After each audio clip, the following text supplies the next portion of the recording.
You know the 2025 season is just around the corner when we get the PECOTA projections for the upcoming year. And Baseball Prospectus a couple days ago just dropped their PECOTA projections for the 2025 season, and you know, as always, we gotta take a look at them. I love to do my predictions. I love to see an unbiased opinions on predictions, see what they think about every team going into the 2025 season, their projected win-loss record, their projected playoff percentage, and much more. Don't forget to drop a like on the video if you enjoyed it, and subscribe to the channel. Over 50% of you watching this video are not subscribed. Click that sub button and join the team. All right, getting it started off in the American League East, and coming in last place, surprisingly to me, is going to be the Boston Red Sox with a projected win total of 78.7 wins. That feels shockingly low to me. I don't know, maybe I am losing my mind, maybe I'm crazy, but I actually like the Red Sox a lot as a sleeper team going into the 2025 season, especially if they grab a guy like Alex Bregman. I think this could be huge for their roster. Trevor Story has to be healthy. He has to bounce back. Devers is amazing. Casas is really good. I think Christian Campbell is going to be awesome. Jaron Duran's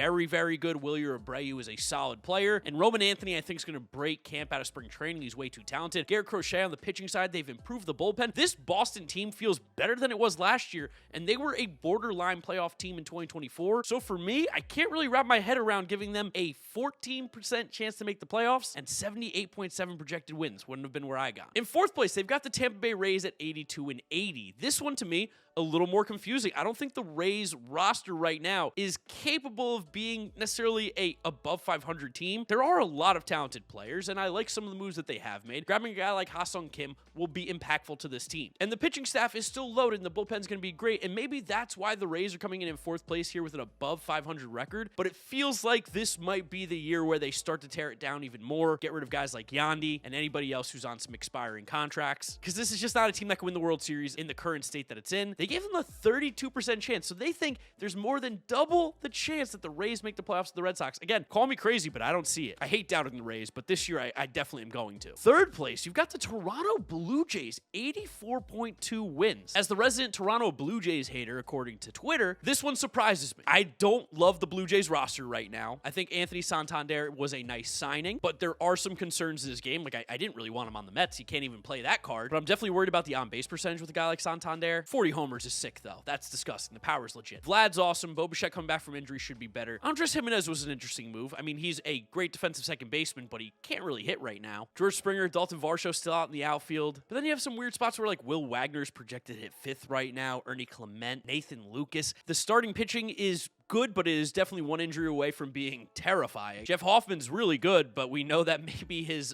injury history is a little scary right now. I don't know. I don't think the Blue Jays are the third best team in this division. I definitely don't think they're better than the Red Sox. I could put them ahead of the Rays. This feels a little high. Like a near 50% chance. That feels aggressive for this Toronto team, truthfully. That has really underperformed recently. Baltimore Orioles coming in at second place with an 88.9 projected win total. That makes sense. The Baltimore Orioles are very good. Now, on the pitching side, their rotation is terrifying because you lost Corbin Burns and you added Tomoyuki Sagano and you added Charlie Morton to a rotation that was a little bit frail. Now, they do have a ton of 4A starting pitchers right now, guys like Trevor Rogers, Cade Povich, Chase McDermott, but they're another team that's like, it's very much in the balance. It's a little bit fragile right now. Offensively, they're awesome. Gunnar Henderson, Adley Rutschman, Colton Cowser. Tyler O'Neill was a really nice pickup, especially with moving the fences in. Brian O'Hearn still mashes. Jordan Westberg, Cedric Mullins. I mean, loaded on the infield and outfield. Great offensive team. I'm interested to see if Grayson Rodriguez can take that step up and become the ace of the staff, because if he can, this Baltimore team does have the chance to be dangerous. 88.9 wins, that feels fair, though. And then, of course, coming in first place, honestly, a bit surprised at how low. 89.7 wins for the New York Yankees. Now, of course, they lost Juan Soto across town to my New York Mets, and I will never let them forget that. But I actually think the Yankees are still a pretty solid team with what they did this offseason.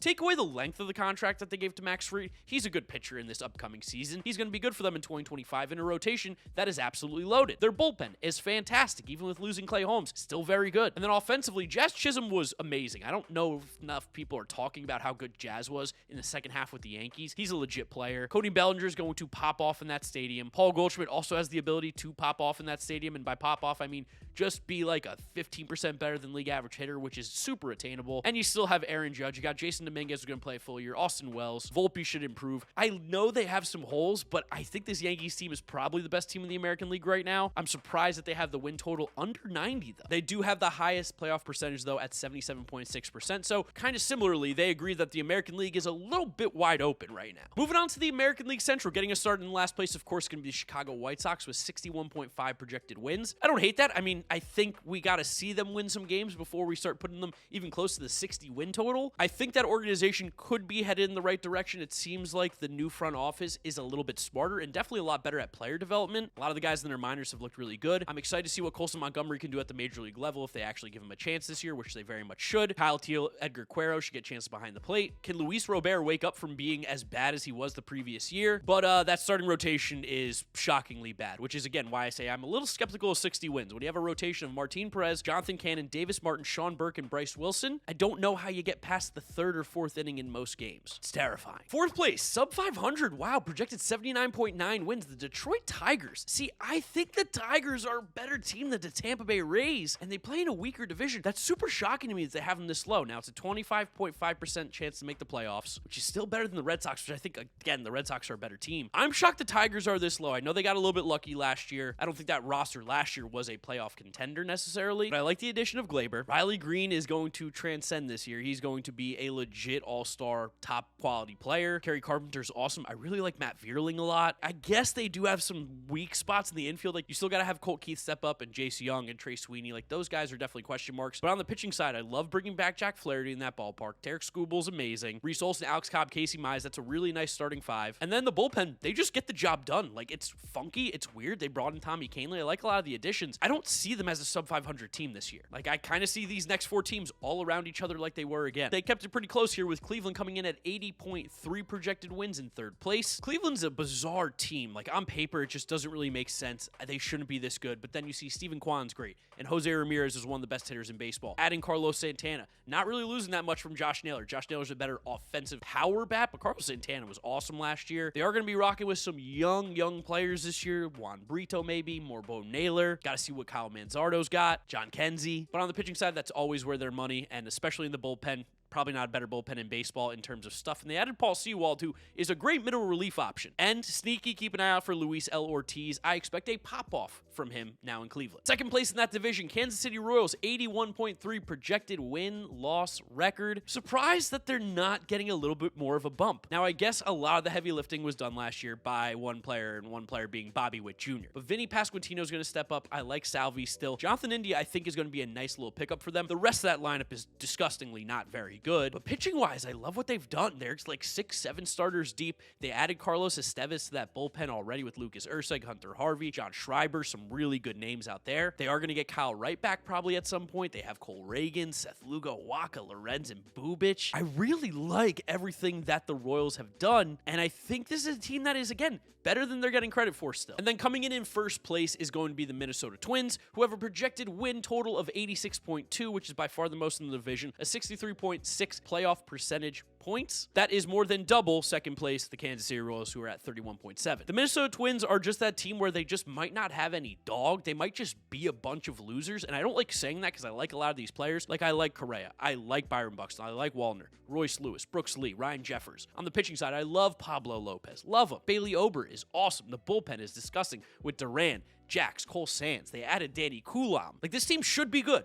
If things go right, they are the clear best team in the American League Central, but as we saw last year, things can go wrong. Rocco Baldelli, I can't believe, still has his job. This surely has to be the last year if they don't make the playoffs or they don't make some noise and win a playoff series even. Things need to go perfect as we see, but if they do, they are the best team in the American League Central, no doubt. And now for the last division, the American League West, getting it started out in 5th place, Sacramento, the A's. That's something I'm not going to get used to. Projected for 70.5 wins. They have them behind the Angels. There's no way. There's no way. I really like what Sacramento did. I gotta start saying that now in videos. I'm sorry to Oakland A's fans, but it's happening. I gotta get used to saying Sacramento. I love adding Luis Severino. I love adding Jeffrey Springs. Those are two awesome pitchers to get to this rotation. JP Sears, Joey Estes, Mitch Spence are not the most exciting, but they can give you some innings. They added Jose Leclerc to that bullpen. Mason Miller's already there. Michelle Otañez throws 100 miles an hour. Offensively, Lawrence Butler, Brent Rooker, JJ Bleday, Shea Langoliers. Zach Geloff, I think, is going to take a step forward. Gio Urshela is a nice veteran to to have on this team with Jacob Wilson at shortstop. I think the A's are getting slept on a little bit. I don't know if they're like a playoff team. I've admittedly made some bets for them to win the division because I think the AL West is very wide open. I think they're like the fourth most likely team to do it, but at the odds I got them at, I had to make the move. I think this is really low for the A's, where I think fourth place, the Los Angeles Angels, you've got to be smoking crack. I think there's no way you think the Angels win 76 games this year. In order for that to happen, Mike Trout is going to have to play 162 games of healthy baseball. If he does, they probably hover around that 70 win total. Probably. And I like Zach Neto. I like Taylor Ward. I like Logan O'Hoppe. Jorge Soler is a good pickup, but we've seen he doesn't really hit outside of Atlanta, or when he plays for the Braves, it's weird. Luis Rengifo, like where is this team going? Anthony Rendon's on this team, which is so bizarre. Nolan Shanuel, Joe Adell. The pitching is pitching. Kikuchi I like. The rest of it I don't. It's not exciting. Like Kyle Hendricks is your 4. And bullpen wise, outside of Ben Joyce and maybe Ryan Zefferhan, are you excited about anybody? I don't see 76 wins in their future. Like if this is an over-under on a sports book, I'm crushing the under. There's no way they win 76 or more games. I don't know if they win more than 70, truthfully, especially if Mike Trout's hurt, which we've seen happens a lot. Third place, big jump up here, a 57.1% chance to make the playoffs. The Seattle Mariners at 85.8 wins projected. This makes sense. The pitching is disgusting, but boy, does the hitting stink. Seattle, I'm so sorry. I feel for you guys because you have a generational pitching staff right now. Easily the best starting pitching staff in all of Major League Baseball. Logan Gilbert, Luis Castillo, George Kirby, Bryce Miller, Brian Wu could legitimately all be all-stars. You've got Andres Munoz in the bullpen, who is absolutely lights out. Gregory Santos is amazing, but the offense is crazy. It's Cal Raleigh, Randy Arozarena, J-Rod. And there are some major holes, like you're bringing back Jorge Polanco, which I thought was super interesting considering he struggled mightily there. Dylan Moore starting, J.P. Crawford took a step back. Mitch Haniger is still playing every day. Victor Robles relying on him a lot. Listen, I don't think the Mariners are bad, and again, they're pitching so good that they don't need to score much to win, but wow, a bat could do just absolute miracles to this roster. Coming in second place, wow, the Houston Astros, 86.9 projected wins with a 63% chance to make the playoffs. I get it. I get it. This Astros team is weird. They feel weird. It doesn't feel right. They're not really rocking with a Major League outfield right now. Obviously, getting Bregman would change things because apparently they would move Paredes to second, and then they would put Bregman at third. Altuve would go to the outfield, and you'd now have at least one Major League caliber player out there. But right now, the projected outfielders Taylor Trammell, Jake Myers, and Chas McCormick. It's the worst outfield in baseball. On the pitching side, outside of Framber Valdez and Hunter Brown, the rotation is terrifying. Rono Blanco, I know he pitched well to start the year, but he walked so many guys. Spencer Arrighetti, Hayden Wesneski. The bullpen's still great with Abreu and Hader, but there's just like so many injuries to this pitching staff that I don't know if it's going to be enough for them to honestly get into the playoffs, despite how good Yordan Alvarez is and adding Christian Walker and Yainer Diaz. This team is feeling, for the first time in a very long time, beatable. Interested to see what the Astros do. And then coming in first place, which I really like this pick, I think the Texas Rangers are right now the best team in the American League West. Projected 89 wins and a 75.8% playoff projection. I simply just love this Rangers team going into the season. This is one of the bets that I've made for World Series champion. I won it back in 2023. I got it at plus 5,000. Got it at pretty good odds this year. Seager, Simeon, Wyatt Langford went off in the second half. Jock Peterson's an amazing addition. Adolis Garcia can't be as bad as he was last year. Josh Young's back. Evan Carter's back. Jake Berger's on this team. I love that. Jonah Heim gets to hit 9th right now on this roster. That's fantastic. Kyle Higashioka's good depth. They have maybe one of the better benches in baseball right now with Higashioka, Duran, Josh Smith, and Leody Taveras. Pitching-wise, you can definitely get scared. You're relying on a ton of injured guys to not be injured, and that's where you get worried about the Rangers. Evaldi, Jacob deGrom, John Gray, Tyler Mahle, Cody Bradford, and the bullpen, I mean, it's guys you really haven't heard of outside of Chris Martin, who's awesome. Keep an eye out for Robert Garcia, though. Kind of nasty. So that's where it's terrifying, but if they score as many runs as this lineup looks like it can, it won't matter who's pitching. They're going to be winning baseball games. I love them in first place in the American League West as of right now. Let's move it on over to the National League now. In the National League East, started off with the Miami Marlins, who are projected for 62.1 wins this year and a 0% playoff percentage. Are they the only team? No, them and the Chicago White Sox right now are the only team with a 0% playoff percentage, and it makes sense. I think the Marlins might be worse than the White Sox. Now, granted, I did see the White Sox pitching staff, and it is significantly worse than the Marlins. The Marlins still have Sandy Alcantara. They still got Ryan Weathers, who's decent. Edward Cabrera, Max Meyer, Valente Beloso. Like, those are guys that would be legitimate number ones on that White Sox team. The bullpen is bad. I mean, they got a guy named Lake Batcher. Who is Lake Batcher? Anthony Veneziano? I don't know who you are. That's rare. On their bench, Javier Sanoja is there. Okay. Jonah Bride. Shout out Jonah Bride. Gamecock follows me on Twitter. He's hitting 4th. This lineup's really bad. Like, generationally bad. I don't know how they're going to score runs. Don't think it's going to be a fun team. They stink. Fourth place, Washington Nationals, 74.1 wins projected for them. Last year they won 71 games. They're projected for 74, so I guess that is an improvement. Got to keep CJ Abrams away from the roulette table. We know that, but Dylan Cruz full season, James Wood full season, Nathaniel Lowe and Josh Bell on the team. Love those additions. Luis Garcia Jr. is a dog. They added Ahmed Rosario too. I forgot about that. I actually really like that pickup. Pitching-wise, it's a lot of arms. Mike Soroka they have projected for a starting pitcher right now, which is interesting because I think he could actually be one of the best relievers in baseball, like he was for the White Sox at the end of the year. But Mackenzie Gore, Jake Irvin, Mitchell Parker, DJ Hers, keep an eye out for. Bullpen is interesting. Jose Ferrer is a guy to keep an eye out for. He's got crazy stuff. And they added Jorge Lopez, which is kind of funny. I don't know if they're a playoff team. I actually don't think they really are right now, but I think they could be a close to 500 team depending how things go. I think they're better than necessarily you expect. Third place. Wow, I love to see this. The Philadelphia Phillies. Okay, 87.6 projected wins for them, but the 71% to make the playoffs. Is this the year where the Phillies fall off? I don't feel good saying it. It doesn't feel right putting them in third place. They were so good last year. I know we eliminated them in the playoffs, we being the New York Mets. I'm saying we. I used to work for the team. Man, I don't know. Like, Kyle Schwarber's still so good, and Turner and Harper. Now, I will say after that, the lineup is a little bit concerning because Castellanos is just overrated. Alec Boehm fell off in the second half. Max Kepler, I think, can be good in this ballpark, especially in a platoon role. We got to see J3 Realmuto still good. Brandon Marsh, Bryson Stott, like it's a little weak, the line, a little top heavy, but the pitching is disgusting. Zach Wheeler, Christopher Sanchez, Nola, Suarez, Jesus Luzardo, again, giving the competition for best rotation in the National League. And the bullpen has a bunch of great arms, although Jordan Romano being their closer, I guess could be a little bit iffy, but they're just going to throw good players. It doesn't really matter. Phillies are a good team. I don't feel great about putting them in third place, but 88 wins, I could see that being realistic-ish. I just don't think this is the year they fall off yet. Second place, I think this is super fair. The New York Mets at 89.1 projected wins and 80.1% chance to make the playoffs. We start with Juan Soto, which is awesome. That's crazy. I still can't believe Juan Soto's on the New York Mets. Still super happy. Can't believe it. Francisco Lindor is an MVP candidate. Mark Vientos was awesome. Brandon Nimmo is great. He dealt with plantar fasciitis. He's going to bounce back. We got Jesse Winker. Bottom half of the lineup is scary. Francisco Alvarez, McNeil, Jose Siri, Brett Beatty. Definitely scary. We have some young guys coming up. The bullpen, sneaky nasty with Diaz, Minter, Budo, Garrett, Stanek. I love that. The rotation is funky. Sean Manaea, Kodai Senga, Frankie Montas, Clay Holmes, David Peterson, Paul Blackburn. I just like that there's a lot of arms right now, and the Mets have a lot of minor league guys coming up soon that can help. I think they are towing a very dangerous line because Mets need a lot of things to go right, and they need a lot of guys to improve because we can't have the Alvarez we had last year. We can't have the Jeff McNeil. We can't have the Brett Beatty. They need to be better in order for this team to get to this 89, maybe even 90 win total, but it's definitely in the realm of possibility. And then, of course, coming in first place, which I think this is the right decision, the Atlanta Braves at 91.9 projected wins, a playoff percentage rate of 88.7. The Braves, when healthy, are the best team in baseball. They're going to get Ronald Acuna Jr. back at some point during the season as well. You've got Jurickson Profar, which was a really nice addition, Michael Harris, Matt Olson, Austin Riley, Marcelo Zuna, Albies. Sean Murphy's going to take a step up again. The bullpen is very solid with Raisel Iglesias, Pierce Johnson, Aaron Bummer, Dylan Lee. And then Schwellenbach is low-key awesome. You're going to get Strider back at some point this year. Chris Sale, Reynaldo Lopez. I like Grant Holmes a lot. Like, this is just one of the better teams in the National League. Definitely the best in the National League East as of right now, in my opinion. NL Central, last place. Whoa! Cincinnati at 73.8.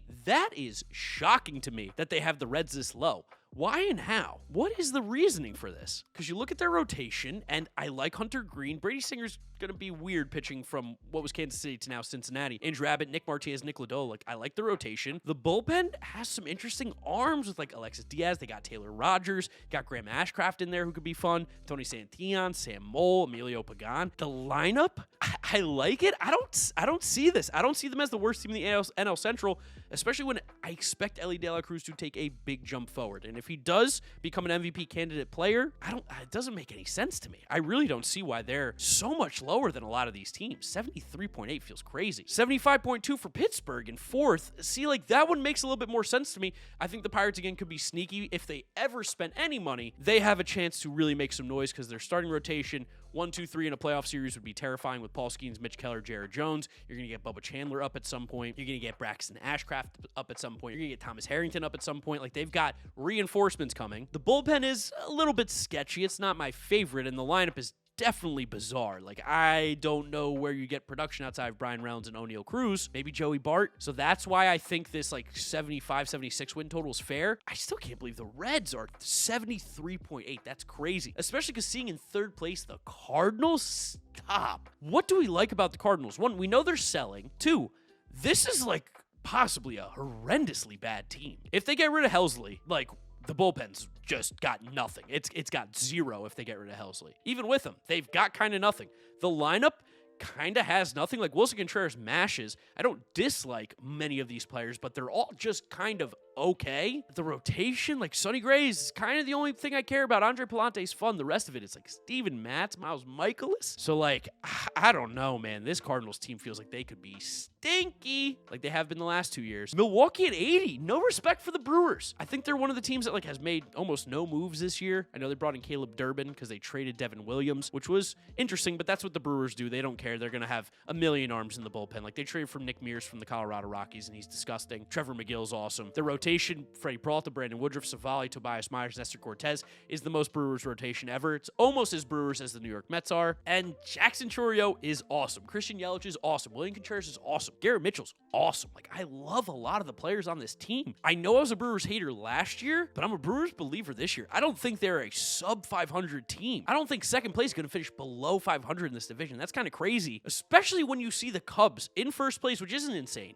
but at 90.5 wins. That is legitimately crazy to me right now for this Cubs roster. Now, of course, huge addition. Trading out Isaac Paredes for Kyle Tucker. Massive win, massive dub. Love to see it. I think what people like about the Cubs, especially projections, could be that the Cubs seem to have a seemingly very, very high floor. They're going to play good defense, they're going to get on base, and they have a little bit of power. So that's something that I could see the projections favoring and loving. What I could see them not liking is the fact that their pitching staff is this. Schultz is great, Justin Steele's great, but then you've got Jameson Taillon, Matthew Boyd, Javier Assad, Colin Ray. I wish someone would look at me the way the Cubs front office looks at pitchers who are white and throw 91 miles an hour like the Cubs. Their bullpen, Ryan Presley's nice. Porter Hodge is really good. They got Ryan Brazier too. That's an addition. It's still weird. Again, I like the floor. I think the floor is super high. I do think they're going to be a playoff contender, no doubt, and to have a chance to win the Central, if not are the favorites. But to be that much better than the Brewers feels super aggressive. Feels kind of crazy. Let's move on to the last division here, the NL West. Of course, starting off in last place, Colorado Rockies. Whoa, projected as the worst team in baseball. 56.1 projected wins, 0%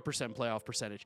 That's crazy. And then you look at the Rockies roster and you go, oh, that's not crazy. Now, listen, I like Ezequiel Tovar. I like some of the guys on this roster, but of course, in Coors, you're going to get a lot of runs. And when you look at this rotation, it's a rotation of Herman Marquez, Ryan Feltner, Kyle Freeland, Antonio Senzatella, and Austin Gomber, with a bullpen that is fun if it wasn't in Colorado. I will bang the Seth Halverson drum all offseason. This is going to be the pop-off reliever. He throws 102. He is nasty. He actually might work in Colorado, but the rest of them is like kind of concerning. Angel Chivili is also an interesting guy, but again, it's Colorado, so none of the breaking balls really work well. Victor Vodnik too. It's kind of up that these guys have to pitch there because I think they'd be great on other teams. But yeah, the Rockies are definitely the worst team in that division. Fourth place, San Francisco at 77.9 projected wins with a playoff percentage at 13.9%. I'll tell you what, I might be drinking the Giants Kool-Aid right now. I love the addition of Willy Adames. You got Matt Chapman back. They do have some weird stuff at the bottom of their lineup, and I guess pitching-wise, it's a little bit shaky when you're relying on Verlander and Jordan Hicks and Robbie Ray, who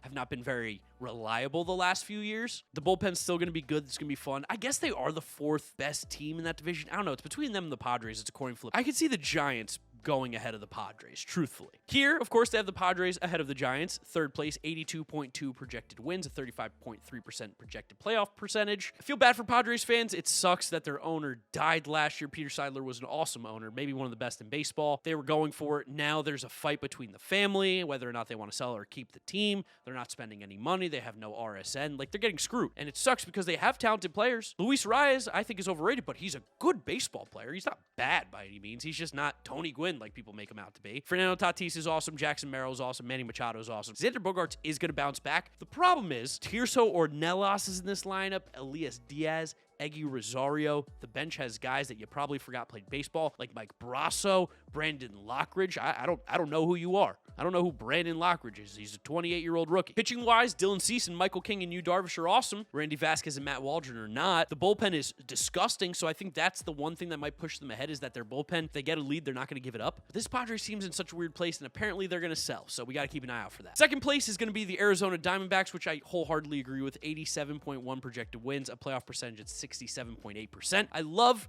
what the Diamondbacks did again this offseason. I love that the Diamondbacks and their ownership are going for it. They are one of the smallest markets in sports. Phoenix is tiny, yet this team continues to spend, so I don't want to hear from these broke-ass owners who aren't spending money. They went out and they got Corbin Burnes, which is awesome. They had enough pitching, they got more. Burnes, Gallen, Merrill Kelly, Eduardo Rodriguez, Brandon Pfaadt, Jordan Montgomery is awesome. Their rotation is so good that Ryan Nelson, who legitimately might be technically like the third best pitcher in this rotation, is not projected to make the major league roster as of right now. Their bullpen is fun. Justin Martinez, AJ Puck, Kevin Gingle, Ryan Thompson. I love what they're doing out there. And the lineup's really good. Corbin, Cattell, Josh Naylor was an awesome pickup. You still got Gino. I think Gabriel Moreno's going to take a step forward. You're going to see Jordan Lawler up at some point. Like, this is a fun little team, the Arizona Diamondbacks. Don't be sleeping on them. And of course, coming in first place, we're not going to talk much about it. It's the Los Angeles Dodgers, projected for a ridiculous 103.6 wins. I feel like this is the highest I've ever seen. A playoff percentage at almost 100%, which is insane. But of course, we know how this roster and team is. Let's just, like, for fun, say who's on this team. Shohei Ohtani, Mookie Betts, Freddie Freeman, Teoscar Hernandez, Max Muncy, Will Smith, Michael Conforto, Tommy Edman, Hai-Sung Kim. On the bench, Andy Paez is going to be there.